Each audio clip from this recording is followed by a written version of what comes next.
महानगर में ऐसी कई सामाजिक संस्थाएं हैं जो शिक्षा जगत में खासतौर पर गरीब और मेहनती स्टूडेंट्स की मदद के लिए हमेशा तैयार रहती हैं और उनमें से एक है आस यानी association of AIIMS and scope, जो पिछले 14 सालों से कोलकाता, हावड़ा, उत्तर और दक्षिण 24 परगना जिले के उर्दू मीडियम स्टूडेंट्स के लिए लगातार पढ़ाई और बुक्स वगैरह के लिए व्यवस्था करते चला आ रहा है।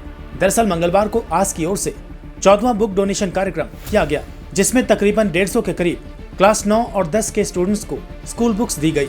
उसके अलावा संस्था की ओर से कई होनहार स्टूडेंट्स को मेडिकल की पढ़ाई के लिए पूरी स्पॉन्सरशिप दी गई। आस की ओर से कहा गया कि कोई भी जरूरतमंद स्टूडेंट जो पढ़ने में ब्राइट हो लेकिन आर्थिक तंगी के कारण अपनी पढ़ाई जारी नहीं रख पाता, ऐसे स्टूडेंट्स हमसे मिले, हम लोग जरूर ऐसे स्टूडेंट्स के लिए सामने आएंगे। मोहम्मद रेहान,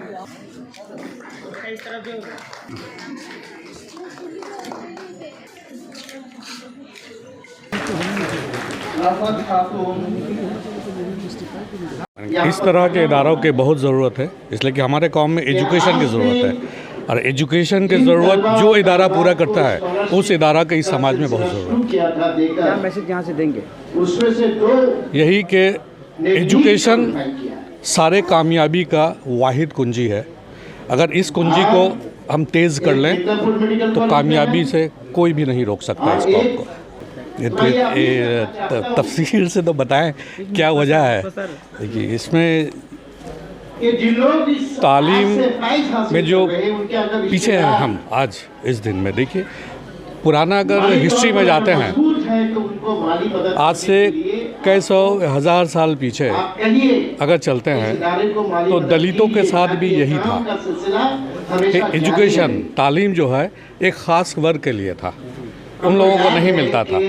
लेकिन उनके जद्दोजहद से उसके बाद जो गवर्नमेंट बनी, डेमोक्रेसी आई, जिसके वजह से उनको आगे बढ़ाया गया, आज वो कंधे पे कंधा मिला करके माने जो फॉरवर्ड सोसाइटी है, कम्युनिटी है, उनके साथ चल रहे हैं। तो ठीक इसी तरह से मुसलमानों को इस तरह से मदद अगर मिलती रही। अब मुसलमानों को रिजर्वेशन की जो बात आती है तो हम कॉन्स्टिट्यूशन दिखाते हैं, इसमें हम हमेशा एक एग्जाम्पल देते हैं लोगों को कि मुसलमानों के लिए रिजर्वेशन नहीं है, इसलिए कि मज़हब के आधार पर रिजर्वेशन नहीं हो सकता है। अगर एक हिंदू जो शेड्यूल कास्ट है वो कल के मुसलमान हो जाता है तो क्या उसके समाजी या आर्थिक जो इकोनॉमिक सिचुएशन उसमें कोई चेंजेस आता है? नहीं आता है, लेकिन उसका रिजर्वेशन चला जाता है। तो आप जो कह रहे हैं कि मजहबी आधार पर रिजर्वेशन नहीं दी जा सकती है, यहाँ तो मजहबी आधार पर ही रिजर्वेशन हो रही है। जब तक वो हिंदू है, शेड्यूल कास्ट है, तो उसकी रिजर्वेशन है। जिस दिन वो इस्लाम को बोलता है उसकी रिजर्वेशन चली जाती है। तो इस चीज़ को बदलना चाहिए, ये आवाज़ पार्लियामेंट में उठनी चाहिए कि हम ये गलत ये करते हैं, आर्गूमेंट करते हैं कि मज़हब के आधार पर रिजर्वेशन नहीं हो सकता, लेकिन मज़हब के आधार पर ही रिजर्वेशन आज तक चल रहा है। अगर वो किया जाए मुसलमान भी आगे बढ़ेंगे।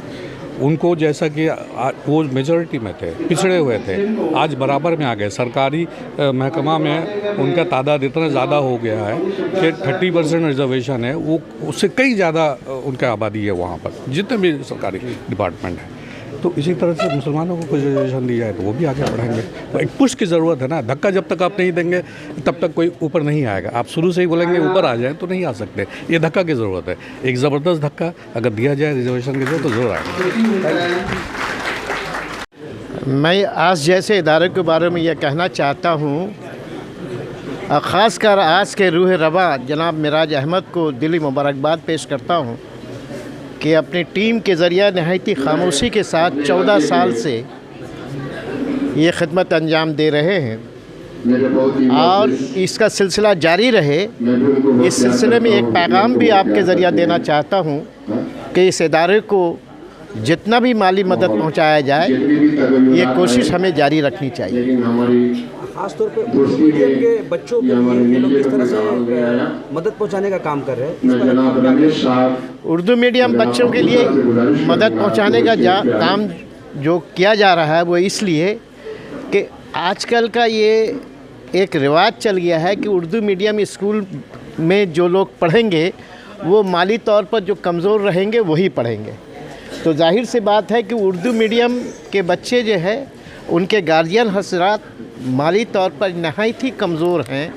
उनकी माली मदद पहुंचाना एक समाजी और मजहबी खिदमत के तौर पर मैं मानता हूं। क्या पैगाम यहाँ से आप देंगे सुफियान साहब? मैं ये पैगाम देना चाहता हूं कि जो ज़िम्मेदारी हुकूमत को लेने की बात है वो ज़िम्मेदारी से हुकूमत अपने आप को किनारा कर रही है आहिस्ता आहिस्ता। जाहिर सी बात है कि इस तरह के जो सोशल ऑर्गेनाइजेशन है, इस तरह की जो तंजीमें हैं जो ये काम कर रही हैं, उनको आगे बढ़ना पड़ेगा और काम करना पड़ेगा। आपको लगता है कि आज जैसी तंजीमों को सरकार से आर्थिक हेल्प मिलनी चाहिए? बिल्कुल, सरकार जो है दूसरे क्लबों को, क्लब में बहुत सारे एक्टिविटीज़ होते हैं उनको रुपया दिया जाता है, लेकिन इस तरह के जो सामाजिक काम करने वाले इदारे हैं अगर उनको पैसा मिले तो ये और भी ज़्यादा काम कर सकते हैं। ये आज का जो प्रोग्राम है ये आस जो है फॉर द लास्ट 15 ईयर से ये अंजाम पा रहा है। काफ़ी मुस्लिम कम्युनिटी में बहुत इसमें बेदारी आई है। बहुत से तलबा तालिबात जो है इससे मुस्तफ़ीज़ हो रहे हैं। आस अभी एक बहुत ही अच्छा सॉलिड काम कर रहा है। इसके लिए हमेशा मैं गुड विशेस देता हूँ। ख़ासकर इनके इस इदारे के जितने ये हैं अरकान हैं उनको भी मैं शुक्रगुज़ार हूँ। ये लोग काफ़ी मेहनत कर रहे हैं, काफ़ी अंत तक कोशिश से जो है समाज में कुछ देने की कोशिश कर रहे हैं। शुक्रिया। Thank you.